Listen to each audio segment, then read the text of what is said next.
Today, President Obama unveils the new power plan.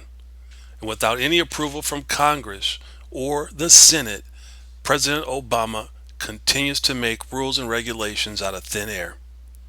Apparently, climate change is not up for debate, folks. Allegedly, the ruling is already in, so you don't have to even worry about it any longer. Climate change is the number one destructive force in America today. Of course, that is if you believe in our president. If you believe in the far left environmentalist nutcakes.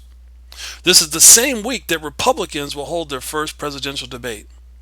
So while most Republicans are trying to decide if they like Donald Trump or some other candidate, President Obama is just moving forward, about to drastically change America from the inside out.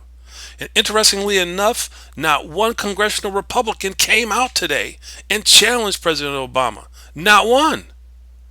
So while the Republican Congress and Senate is busy putting on their makeup, getting ready to play their next round of golf, or preparing for their re-election campaigns, I don't know what they're doing. President Obama is moving forward and taking away all of the power of the Senate and Congress and giving more police powers to the Environmental Protection Agency.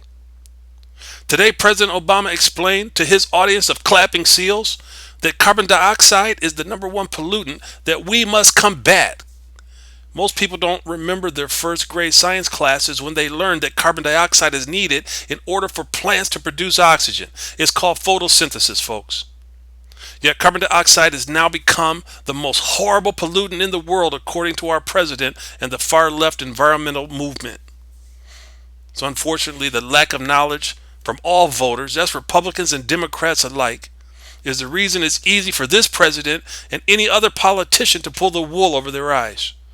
They got no idea what climate change means and have no idea what rules and regulations are being imposed on them and their children. Unfortunately, these rules and regulations will affect generations and generations of our kids. Our children and our grandchildren, they're going to be the ones most affected by this nonsense, by these new rules and regulations being put into effect today. Yet where is the outrage?